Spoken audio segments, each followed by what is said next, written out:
बहुत पुराने जमाने की बात है। एक छोटे से मगर बहुत खूबसूरत शहर के पास एक सादा सा गांव था। उस गांव के चारों तरफ खेत थे, दूर तक फैली हुई हरियाली थी और हवा में मिट्टी की खुशबू रहती थी। लोग सादा जिंदगी जीते थे, मेहनत करते थे और अल्लाह का नाम लेकर अपने दिन की शुरुआत करते थे। इसी गांव में एक गरीब मगर इज्जतदार घर था। उस घर में 3 भाई रहते थे। बड़े भाई का नाम अकरम था, मंझले का नाम नदीम था और छोटे का नाम सलीम था। तीनों अपने वालिद के गुजर जाने के बाद साथ रहते थे। उनकी वालिदा भी कुछ साल पहले इंतकाल कर चुकी थीं। अब इस घर में बस 3 भाई और उनकी मेहनत थी। तीनों भाई अलग अलग मिजाज रखते थे। अकरम बड़ा था, समझदार भी था और जिम्मेदार भी। वो हर बात को सोच समझ कर करता। गांव में लोग उसकी इज्जत करते थे क्योंकि वो झूठ नहीं बोलता था और किसी का हक नहीं खाता था। नदीम मंझला भाई था। वो तेज दिमाग वाला था, बोलने में भी अच्छा था। वो लोगों को अपने लफ्जों से जल्दी काबू कर लेता था। मगर उसके अंदर एक बात थी, वो कभी कभी अपनी चालाकी को अपनी ताकत समझ लेता था। और छोटा भाई सलीम, वो सबसे मासूम था। उसका दिल साफ था और वो हर किसी पर जल्दी भरोसा कर लेता था। उसे दुनिया की चालें ज्यादा समझ नहीं आती थीं, मगर उसकी नीयत हमेशा नेक रहती थी। तीनों भाई गांव के बाहर थोड़ी सी जमीन पर खेती करते थे। वही उनका रोजगार था। फसल अच्छी होती तो घर में बरकत रहती और अगर बारिश कम होती तो हालात मुश्किल हो जाते। मगर तीनों भाई हमेशा मिलकर मेहनत करते और अल्लाह पर भरोसा रखते। एक दिन गांव में एक बहुत बड़ा हादसा हुआ।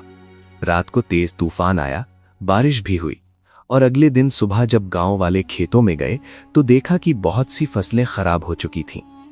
अकरम का खेत भी बहुत नुकसान में था। अकरम ने जब अपनी फसल को बर्बाद देखा तो उसकी आंखों में आंसू आ गए।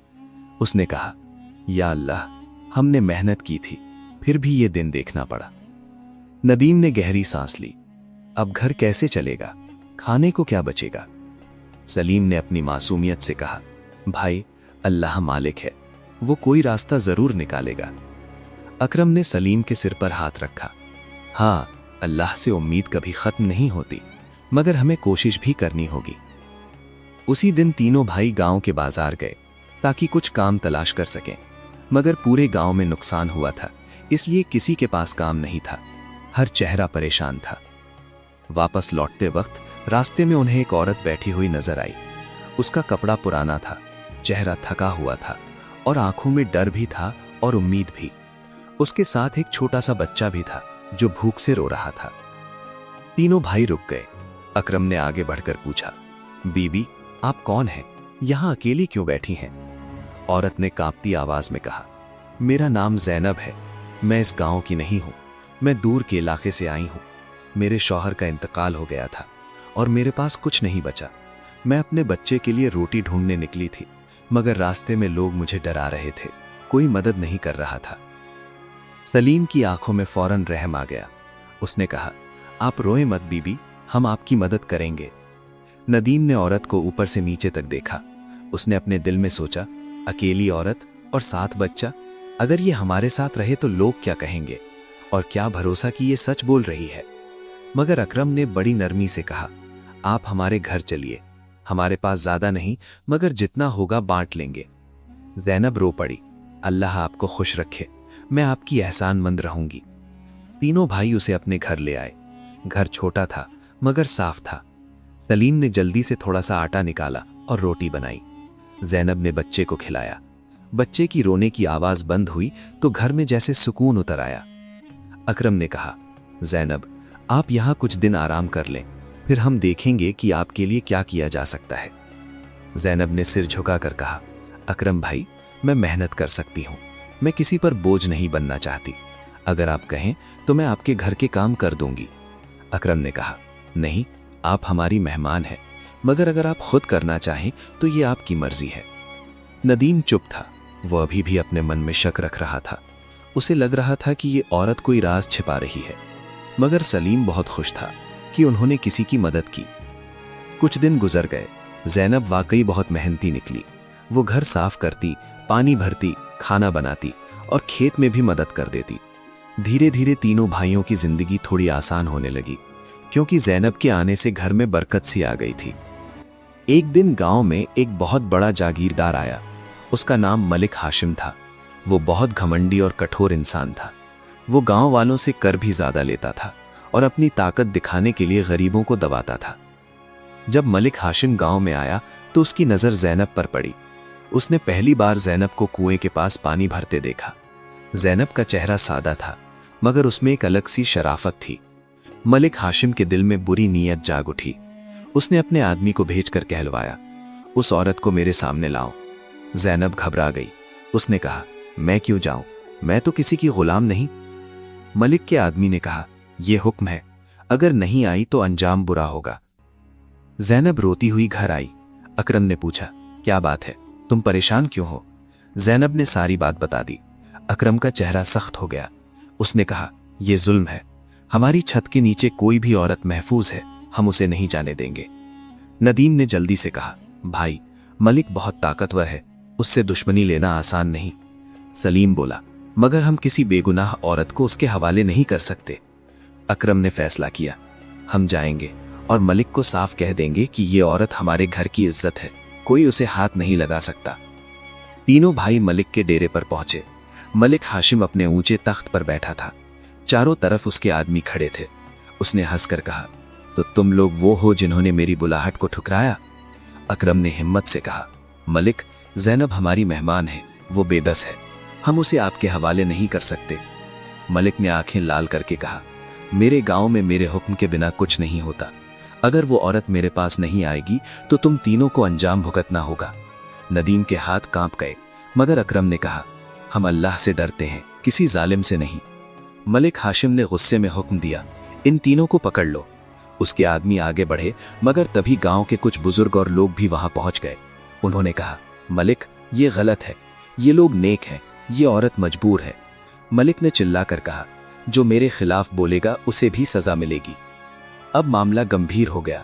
गांव वाले डर गए, मगर अकरम डटा रहा। उसने कहा, ज़ैनब को अगर आपने छुआ तो हम अपनी जान दे देंगे, मगर इज्जत नहीं देंगे। मलिक हाशिम को यह बात पसंद नहीं आई। उसने साजिश रची।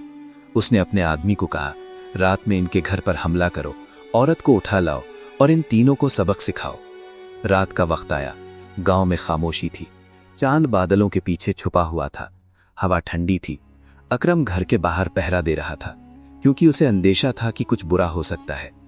सलीम अंदर ज़ैनब और बच्चे को समझा रहा था, डरिए मत, हम हैं ना। ज़ैनब की आंखों में आंसू थे। मैं आपकी वजह से मुश्किल में नहीं डालना चाहती, मैं चली जाती हूं। अकरम ने अंदर से आवाज दी, नहीं ज़ैनब, जुल्म के आगे झुकना भी गलत है, हम तुम्हें नहीं जाने देंगे। तभी अचानक बाहर शोर हुआ। मलिक के आदमी तलवारें लेकर आ गए। उन्होंने दरवाजा तोड़ने की कोशिश की। अकरम ने तुरंत आवाज लगाई, नदीम, सलीम, बाहर आओ। तीनों भाई बाहर निकल आए। उनके हाथ में लकड़ियां और पुरानी तलवारें थीं। मलिक के आदमी बोले, औरत हमारे साथ चलेगी। अकरम ने गरज कर कहा, पहले हमारी लाशों पर से गुजरना होगा। लड़ाई शुरू हो गई। मलिक के आदमी ज्यादा थे, मगर तीनों भाइयों में हिम्मत थी। सलीम घायल हो गया, उसके हाथ से खून निकलने लगा। ज़ैनब अंदर से रो रही थी और दुआ कर रही थी, या अल्लाह, इन नेक लोगों की मदद कर। नदीम ने देखा कि आज अगर वे हार गए तो सब खत्म हो जाएगा। पहली बार उसके दिल में सच्ची गैरत जागी। उसने अपना डर छोड़ दिया और पूरी ताकत से लड़ने लगा। अचानक गांव के लोग भी जाग गए। उन्होंने शोर सुना और लाठियां लेकर आ गए। अब मलिक के आदमी घबरा गए। उनमें से कुछ भागने लगे, मगर लड़ाई के दौरान अकरम को भी चोट लगी। वो जमीन पर गिर पड़ा। ज़ैनब दौड़कर बाहर आई और चिल्लाई, अकरम भाई। सलीम रो पड़ा, भाई। नदीम ने अकरम को उठाया और कहा, भाई, आंखें खोलो। अकरम ने कमजोर आवाज में कहा, डरो मत, अल्लाह हमारे साथ है। गांव वाले मलिक के आदमियों को पकड़कर गांव के काजी के पास ले गए। काजी एक नेक इंसान था। उसने फैसला किया कि यह मामला शहर के बड़े हाकिम तक पहुंचाया जाए। अगले दिन शहर से हाकिम आया। वो इंसाफ पसंद था।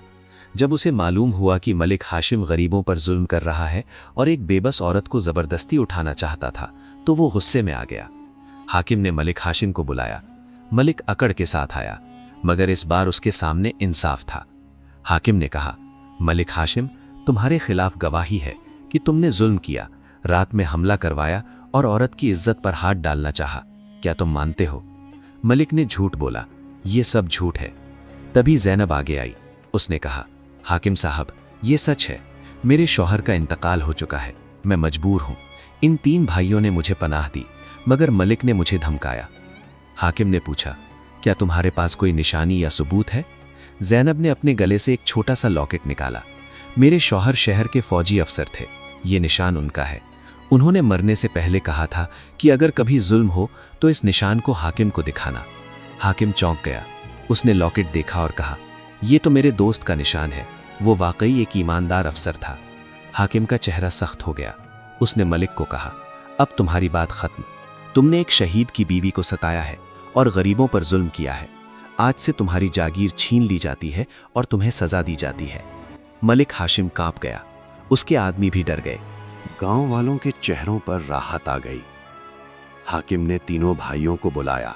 अकरम अभी भी घायल था, मगर होश में था।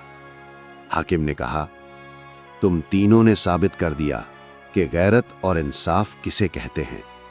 तुमने एक बेबस औरत की इज्जत की हिफाजत की। अल्लाह तुम्हें इसका इनाम देगा।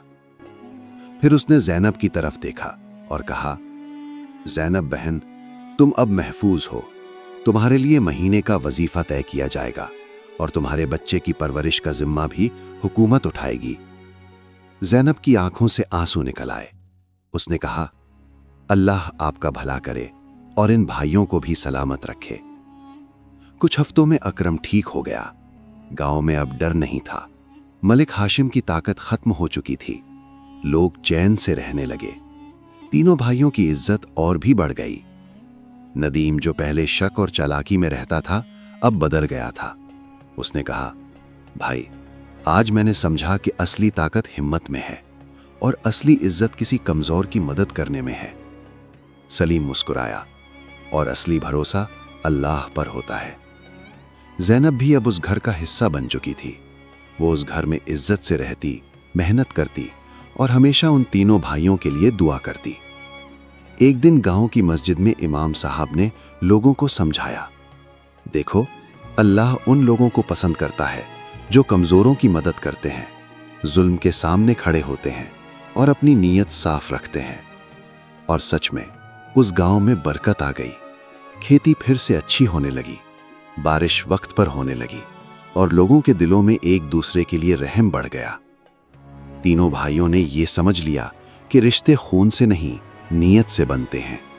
और ज़ैनब ने ये जान लिया कि दुनिया में अब भी नेक लोग मौजूद हैं जो इज्जत बचाने के लिए अपनी जान तक लगा देते हैं। ये किस्सा हमें यही सिखाता है कि जब इंसान अल्लाह पर भरोसा रखे, नेक नीयत से किसी मजबूर की मदद करे और जुल्म के खिलाफ खड़ा हो जाए, तो अल्लाह खुद उसकी मदद के रास्ते खोल देता है।